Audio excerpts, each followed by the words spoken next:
Once again, we welcome you to Moving Forward with Young Voices. And we're happy to welcome back to the show veteran Young Voices contributor, Caleb Franz. Hi, Caleb. How are things? I'm doing well, Brian. How are you? Doing fantastic. I guess it's probably fate that you and I would connect on Patriots Day. Because you are the host of a podcast called Profiles in Liberty. And for those who aren't familiar with it, maybe bring us up to speed on what the podcast, where it originated and what you're doing with that podcast. Yeah, absolutely. Well, thank you for having me on to speak about this. My show is called Profiles in Liberty, and it is a history show, a history podcast where I dive into some of the people who I've sort of been inspired by for a long time, and have wanted to elevate them and kind of tell their story. For one, if it has not been a story that has been well told, I want to elevate that and show people exactly who they were. And two, if they're someone who might be well known, I want to provide some nuance to those individuals and show exactly who they were. So in the first season, I had the signers of the Declaration of Independence. I plucked 8 signers of the Declaration of Independence out to highlight their stories. And in season 2, which I just wrapped up, it has been dubbed the Equalizers. And it's all about those individuals who fulfilled that promise of the Declaration of Independence in 1776. So I got to ask you this, Caleb, because you're dealing with history. And I don't know if this has always been the case, but it turns out history can be kind of controversial. I mean, we live in a time where there are people who are actively lobbying, change the name of that street, change the name of that school, tear down that statue, because apparently there are some aspects of history that they just don't want people either talking about or acknowledging. What is your take on this? Why should we study history, and is it dangerous to try to erase inconvenient parts of history? Yeah, I got to say, Brian, that is something that concerns me, and it is something that sort of inspired the creation of this program and of this show. I think that we need heroes to look up to. I think that we need people to be able to be inspired by and to see them for who they were, not as these deities or as these epic myths of titans and glory, but as people, the same as you and I, and trying to figure out exactly how they overcame some of their struggles. I saw an interview recently about telling the difference between what makes a hero versus what makes a villain. And really it is just how they react to certain situations, their choices that they make. Sometimes they make mistakes, but ultimately it's the choice to do what's right above what's wrong is what really separates those two. And I think that there are plenty of those types of individuals scattered all throughout our history that have constantly made the choice to choose freedom above either slavery or oppression or tyranny. And I think that is worth celebrating. When it comes to studying history, give me your best take on how a person can go about it and not be entirely dependent on someone else saying, well, this is what I think, Thomas Jefferson meant, or this is, in other words, how can a person get a clearer view of what was actually going on historically, since there are a lot of people out there who comment on what they think was going on or maybe even revise it, but it doesn't always square with what actually took place. Yeah, I think a lot of people tend to look for confirmation bias whenever they are going through history, whether it be the American Revolution, whether it be the Civil War, or whether it be somewhere else throughout the world at another point in time in history.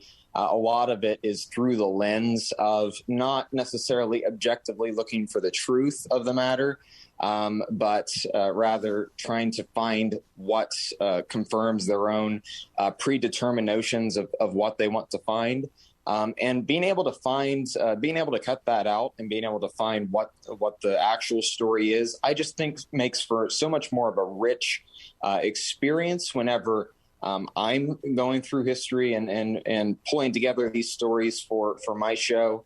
I'm always constantly blown away by just how much I didn't know about the story or the full picture.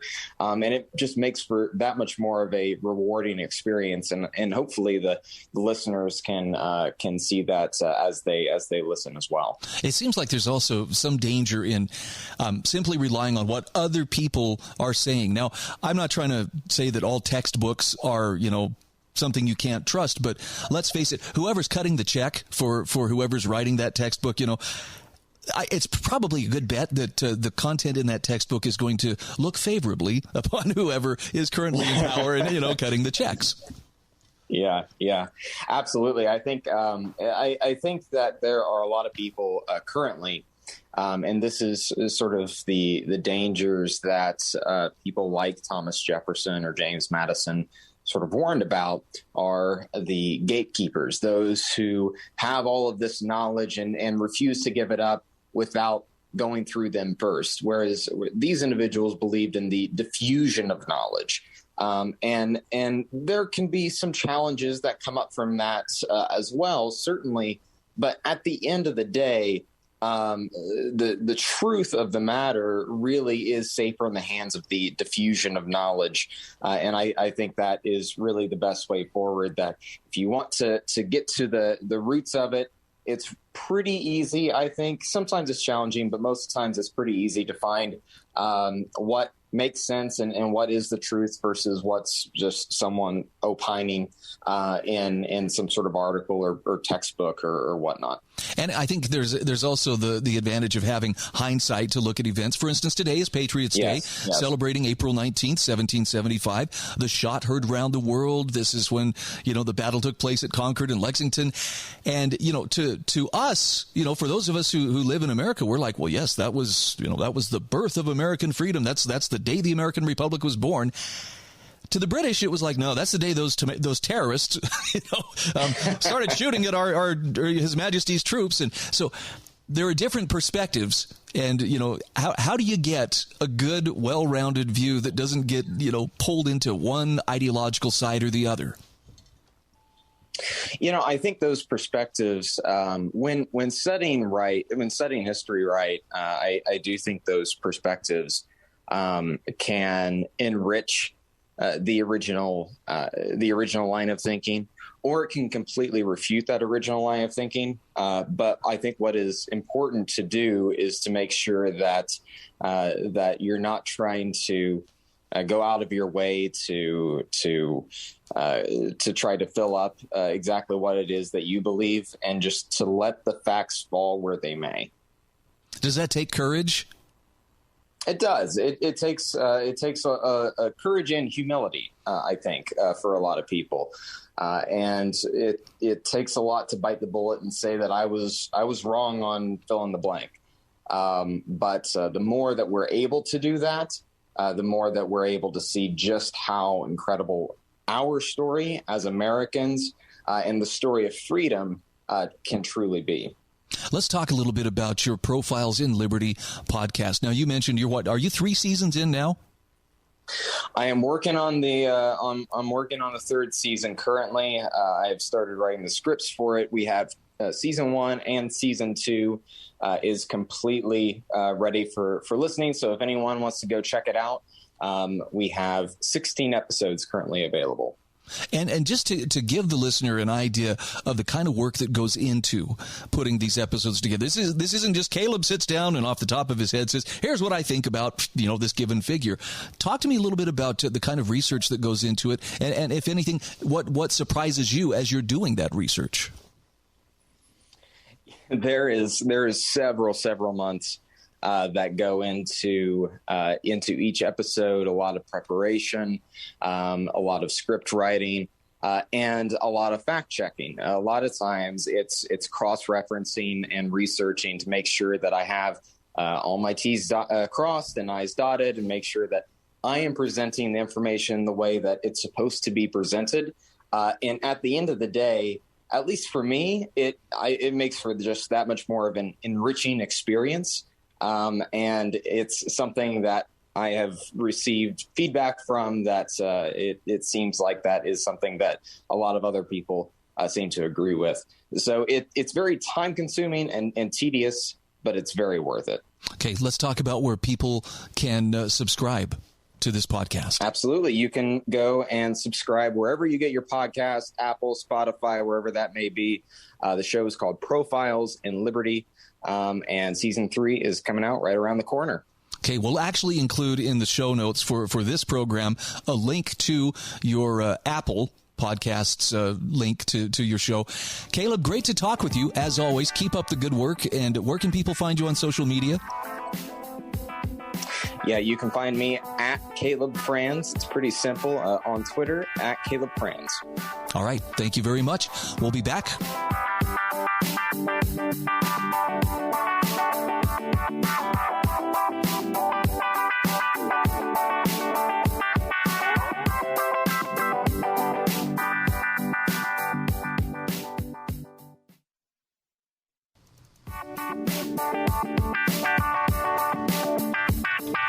Welcome back to Moving Forward with Young Voices. We are pleased to welcome Elise Amez-Droz. She's a health policy manager in Washington, D.C. and a Young Voices contributor. And I think you probably wear a couple of other hats as well, don't you, Elise? Yeah, a few. I'm quite involved in things around town. I'm very happy to have you on the program here, especially to talk about when no news is good news as it relates to healthcare and government involvement in healthcare. Talk to me a little bit about what the Biden administration has been proposing to do in terms of healthcare, and then this article in National Review that you wrote points out the Biden administration hasn't been able to accomplish much, but that's not really such a bad thing. Why is that? That's correct. And in my article, I talk specifically about the new budget, the budget proposal for 2023. So ever since Biden started campaigning, and then once he became president, he's been proposing a variety of policy solutions for healthcare. And I think everyone agrees that healthcare is too expensive, and there are many reforms that are much needed. So props to him for identifying that issue and wanting to do something about it. Now, the proposals that we've seen over the past couple of years now are not quite what we want to see, because they actually are quite counterproductive and with the best intentions. So one of them would have been to lower the Medicare age of eligibility from 65 to 60 years old. And what it does, it's good for people who are 60 to 65, but it's fiscally just untenable. And proposals like these were not included in the proposed budget for 2023. There were other proposals in there, mental health improvements and other like funding of science from the government for biomedical research, but nothing in the way of implementing the big proposals that he had been toying around. Elise, you make a very strong case in your article that when government gets involved in solving healthcare problems, sometimes it doesn't work out as planned. And in particular, you refer to something that folks who were paying attention, 10 years or 12 years ago will remember the Obamacare proposals. And explain to us, how did that shake out? On what basis was Obamacare sold to the American public? How has it worked out since its implementation? So back when then candidate Obama campaigned, on the campaign trail, he said, when I'm president, you will see your healthcare costs go down by $2,500 a year for a family of 4. And what we've seen is about a tripling or quadrupling of those healthcare costs since Obamacare was passed. And just in terms of per capita spending, we're looking at well over $3,000 extra per person between 2008 and 2020 in constant dollars. So we've seen an explosion of costs. So, and in addition to that, we are also seeing plans that are not all that helpful for people who are covered by the Obamacare plans that were touted by the proponents of Obamacare. So those plans may be very cheap per month. You might have a low premium. Sometimes they're even free, but they have extremely high deductibles. In fact, the cheapest type of plan has a deductible of $7,000. What that means is you have insurance once you've spent $7,000 on your care. in a single year. Most people in America don't have $7,000 just hanging on a shelf, just waiting to be spent on an emergency at the ER or on an expensive type of drug. So that's a problem too. So I don't think those solutions have really solved much for Americans. And they've just served to give people a sense of comfort, only to realize that they're not covered at all. And something you point out in your article is, government calls these investments. And I think we can all agree why we're investing in, more affordable health care. And yet you point out those investments are well, could I get you to expand on when they say investments, it doesn't necessarily mean investment in the way that most people would understand it. Now, does it? Absolutely. An investment, normally, when you invest in something, is you expect to get a return out of it. That you spend something and you get more in the future. Here, the administration was proud of its investments in Obamacare exchange plans during the pandemic. So what it did is it tried to get more people to enroll into those plans during the pandemic, because people lost their jobs. They usually have insurance through their jobs. So the idea was, let's give people another option and let's pay for it through taxpayer dollars. Lots of people enrolled. It jumped by 21%. We have 14 extra million people added to those plans. But again, those plans are not all that sustainable. As it turns out, actually, some of those plans didn't go to people who actually needed them. They're supposed to be for low-income people, but under the new rules, there are people who are extremely, not just middle class, but actually upper middle class who are eligible for those plans. So we're giving those tax dollars, those investments from taxpayers, and giving them to people who don't even need them to buy plans that are actually not reliable once you actually need to use the ER or need to go to the doctor.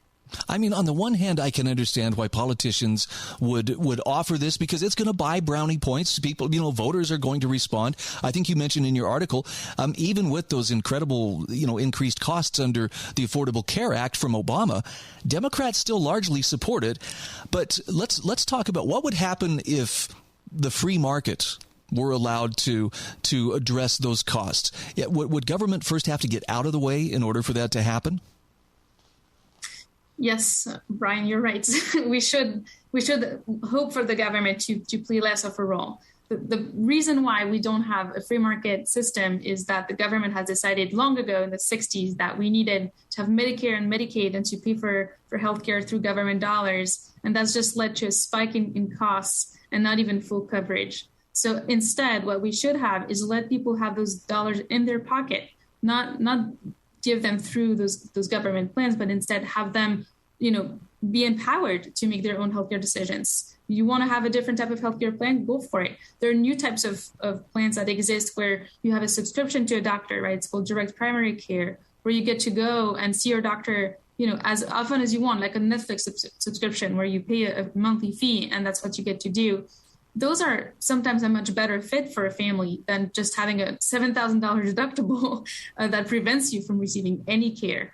And we do that by having less government intrusion, dollars that are not going to insurance companies or to subsidies to large corporations, but instead to people directly, who can then make those decisions themselves. Elise, talk to me about what this would do for employers as well. If we put patients in the driver's seat, let them make their own decisions, what does that do for employers who currently are in the process, or are required rather to find and offer, a certain amount of, health plans to their employees?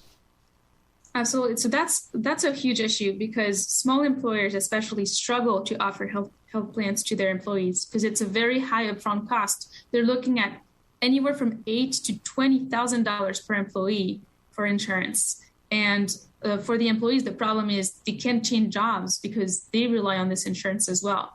So the reason employers do that is because they have a tax benefit. They're tax exempt for those dollars that they spend on healthcare. But instead, I think those exemptions should go to people directly. Why not? If you have insurance, you should be able to take it to a different job. That would make it more flexible for you to find a new job. That would make it easier for an employer, especially a small employer, to bring on a new person or to expand their team and not be restricted by the fact that they now have to offer them this huge benefit package that they simply can't afford. I love what you're suggesting here, but I have to wonder, where is the resistance to that kind of change coming from? Is it special medical interests that are special interests, or is it Congress itself? Who doesn't want to see this? Well, I think Congress has its hands tied. There's a lot of money in healthcare that goes to Congress in a way, but I do agree. I think it's special interests that make it quite difficult. The incumbents benefit from the system tremendously. We have insurance companies that get a lot of money from the government to take care of patients through Medicare and Medicaid, and they obviously also benefit from the employer-sponsored model. So all of these are really standing in the way, and there's a lot of fear about any changes to the status quo because who knows what would happen to those companies. Maybe they would have to compete and offer better for less. All right, we are talking with Elise Amez-Droz. She is a health policy manager in Washington, D.C. She's a Young Voices contributor. Where can people find you on social media? I'm actually on LinkedIn. My name is Elise, E-L-I-S-E, and my last name Amez-Droz.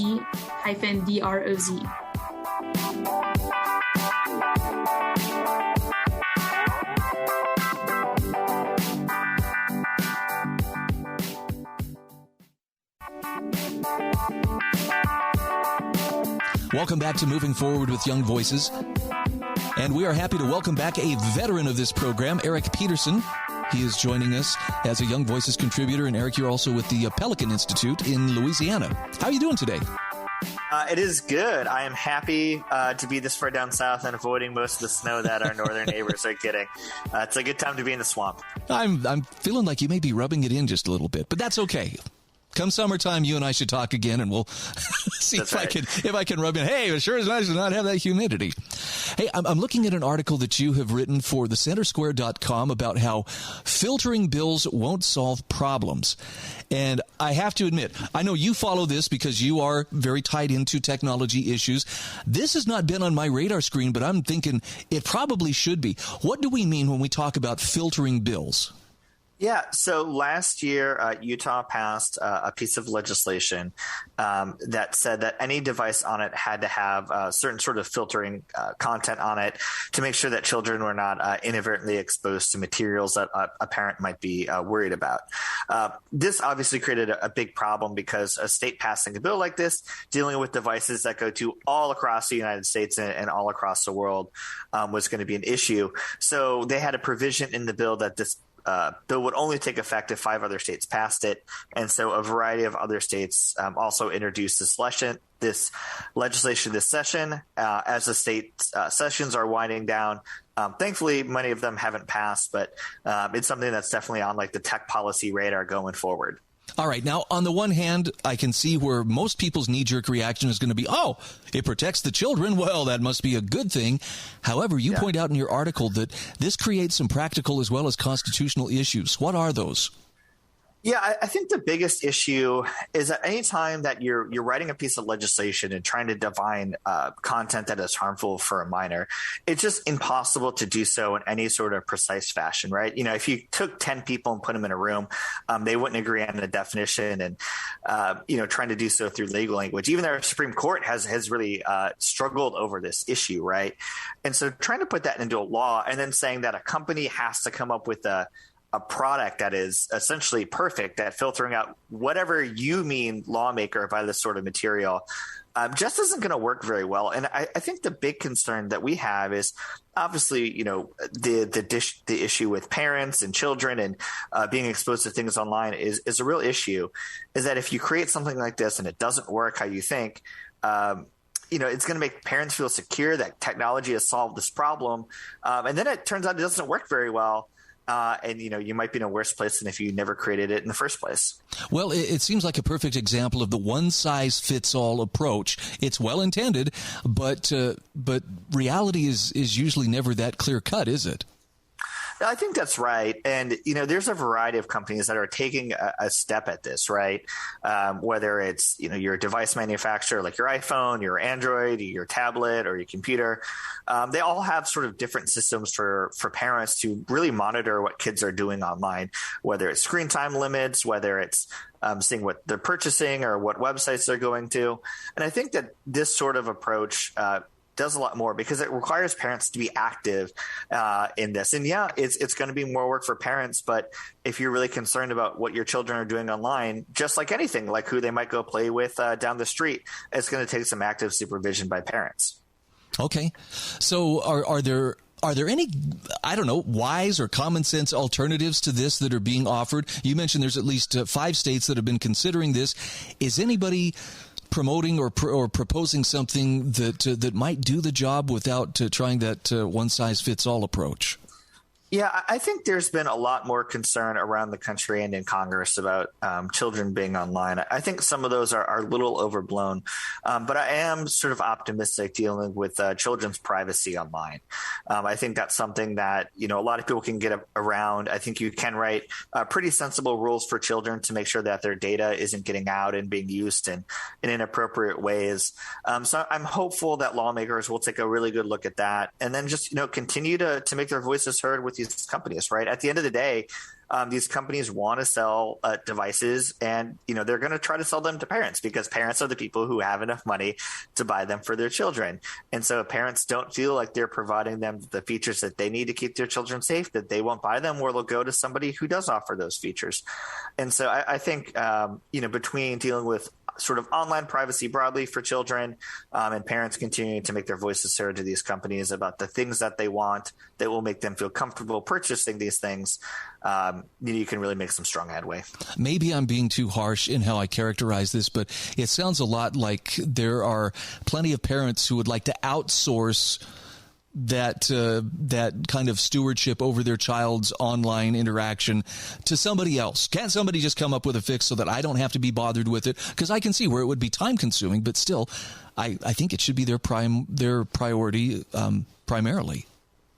Yeah, I mean, I don't, want to blame parents particularly, but I think politicians definitely have an incentive to go and say, hey, parents, I fixed this issue for you. Now you don't have to worry about this at all. Look at how great I am. And we've created this great solution. In reality, we talked about a little earlier. I don't think it's going to solve their problem, but I think they might like the soundbite for saying it. But like you said, at the end of the day, it's going to come down to parents making their voices heard, parents working with these technology companies, because, again, they're the consumers of them. And ultimately, the parent's relationship with the child when it comes to technology is the most important one, not the government's relationship with the parent and the child. I know in your article you mentioned that education and innovation are the way forward with these kinds of tech challenges, not just throwing laws at it. Are there any examples of either education or innovation that you see on the horizon that could help to this end? Yeah, that's a really good question. I think, you're starting to see a lot of phone manufacturers, right? Because parents want kids to have cell phones because they want them to be able to call in, but they don't want something that has the ability to, surf the web and do everything. And I think there's been some really great products that have come out over the years that provide the sort of safety blanket for a parent and a child to be able to communicate when that child is traveling or not in the house, but really restricts on who they're able to talk to, who they're able to communicate with, what websites or apps they're able to go on. And, we're even seeing a lot of popular apps roll out kids versions, right? I'm very happy with YouTube Kids, especially when I'm flying and the little 2-year-old next to me is busy watching Baby Shark for 2 hours. And as a happy camper, this is a big improvement, I think. Hopefully watching it with headphones on so you don't have that song stuck in your head for the next 2 hours. Absolutely. I don't know that it's a great innovation for the parents who has listened to it for the 1000th time, but for me, it's great. Okay. Any other things technology-wise that you see on the horizon that you would consider noteworthy or encourage people to keep an eye on? Yeah, I mean, I'm sure your listeners have seen Elon Musk's proposal to buy Twitter. I think this is something to definitely keep your eye on for a few different ways. Whether or not he's able to successfully buy it or not, I think is a very much open-air question. But I think it's really shifting the paradigm about how we think about these sort of large social media platforms. And I would also say, keep an eye on a lot of the stuff going on with cryptocurrency and some of the new websites that are being built out of that I think are going to be real competitors coming down the pipeline. I mean, we're seeing billions of dollars invested into some of these projects. And I think in 4 or 5 years, we'll see some really good competitors to a lot of the companies that your listeners know very well right now. Okay, since we've got a couple of minutes, and since you mentioned Elon Musk, let's talk a little bit about Twitter as a platform for free speech.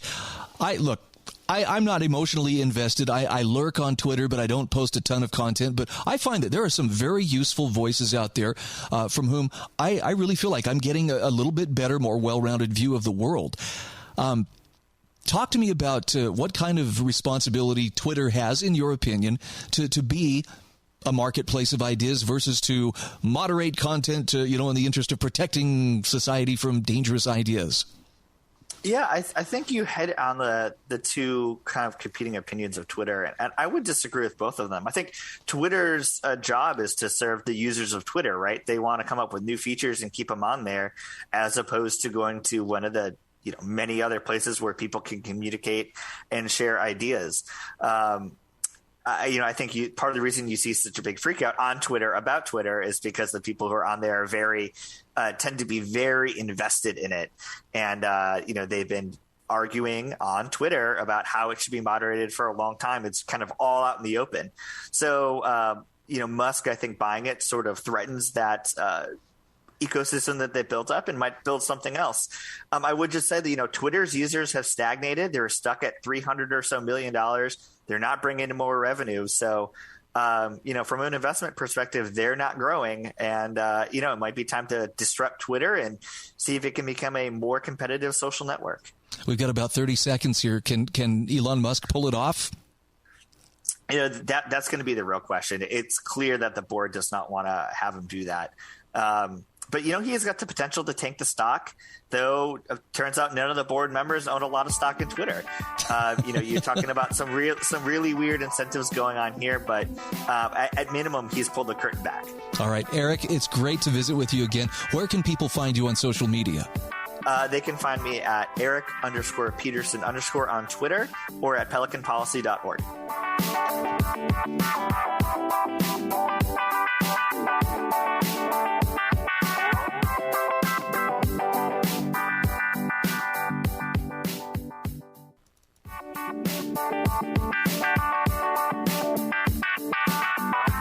And once again, we welcome you back to our final segment of Moving Forward with Young Voices. Happy to welcome Gary Frankel back to the show. And in addition to being a Young Voices contributor, Gary, tell our listeners just a little bit about yourself and what you do. Yeah, absolutely. Thanks again for having me on, Brian. So I am a graduate student at Texas A&M's Bush School of Government and Public Service, studying education policy and management. And aside from my work at Young Voices, I'm also the breaking news reporter for Chalkboard Review, and I frequently write for the Reimagine Ed blog. Well, I'm looking at a recent article that you've published on Chalkboard Review about Austin School District's awful mid-semester reading scores. And there was a line in here that just absolutely blew me away, and it is evidently the ability to read is not included in the definition of one's authentic self. And I went, okay, I want to know more. Talk to me about what's at issue here, and what can we learn from these horrific reading scores? Yeah, obviously, if you've paid attention to the news at all, you'll see numerous examples of public school districts around the country going completely woke one way or another, and Austin ISD is most certainly no exception. A couple weeks ago, Austin ISD made viral headlines because they had a Pride Week, but it wasn't an ordinary school themed week where you dress up in certain clothes and then the school day doesn't really change in any meaningful way. Austin ISD went full out. They were having elementary schoolers do pride parades throughout their buildings on any given day. They would have restorative circles where kids were told not to tell their parents what happened in the circles. And I think most shockingly, the week ended with a drag show on school property that was taxpayer funded, and small children were in attendance. So when you look at all of the woke activities that Austin ISD is spending money on, well, it's clear that they don't know how to budget for multiple priorities, because these test scores are not good at all. Wow. I mean, okay, I try to keep an open mind as far as, well, I'm sure there are good intentions with trying to teach inclusion and acceptance and celebrating everyone. But if it's really coming at the expense of the primary purpose for which these schools exist, are there parents that are calling them on this? Yeah, and I wrote a similar article about this with Chalkboard a few weeks before. Austin ISD is an interesting district because it serves a lot of different communities. We in Texas often like to call Austin the People's Republic of Austin or little San Francisco or little Portland, because that's what it really tries to be. And there's this core of predominantly white hipster progressives that really drive a lot of the politics in the area.